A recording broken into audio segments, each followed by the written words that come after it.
सूक्ष्म्यां याभ्यां विना न पश्यन्ति सिद्धः स्वान्तः स्थितीश्वरः। तुम त्रिगुण गुरुवेद बखाना मान जीव पावन आजाना विश्वनाथ ममनाथ वारी त्रिभुवन महिमा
प्रवेश करते हैं एक कालातीत कथा में जिसकी काल वर्णना असंभव है।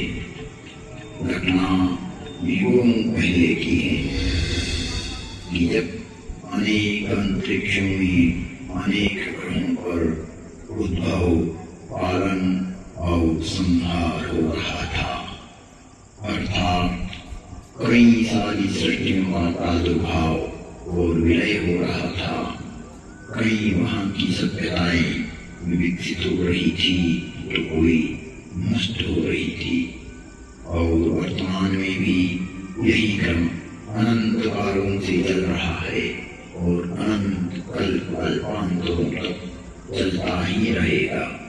यह अंतहीन क्रम है, परंतु यह घटना इस पृथ्वी नामक ग्रह की है कि जब यहाँ सब कुछ निशब्द था, समस्त पृथ्वी जल आप्लावित थी, तभी भगवान विष्णु ने वराह रूप धारण कर पृथ्वी के कुछ भाग को जल से बाहर निकाला,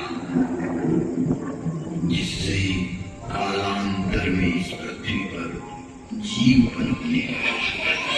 तो एक बड़ी काल गणना के बाद यहाँ मानव पैदा हुआ, किंतु उसे किसी प्रकार का बोध नहीं था, किसी भी प्रकार की अभिव्यक्ति की समझ नहीं थी। ना तो उस समय शब्द था, ना कोई वर्णाक्षर। चराचर जीव जगत अपने अपने समूह में एक मूक दृष्टि से एक दूसरे को निहारते थे, लेकिन कुछ भी अभिव्यक्ति नहीं कर सकते थे। चारों तरफ इस पृथ्वी पर सन्नाटा ही सन्नाटा था। प्राकृतिक स्वरों ध्वनियों के अतिरिक्त यह पृथ्वी निशब्द थी। ऐसे कई युग बीत गए कि अचानक ब्रह्मा को विचार आया कि पृथ्वी का निर्माण हो चुका है। विष्णु ने अपनी व्यवस्था भी व्यापित कर दी है, लेकिन शब्द की उत्पत्ति कौन करेगा? बिना वाणी अभिव्यक्ति कैसे हो पाएगी?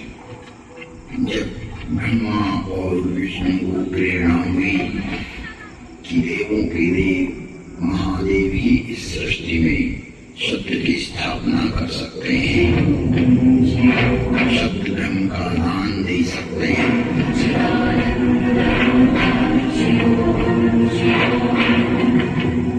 परंतु शिव का समय अधिकतर समाधि में ही व्यतीत होता था।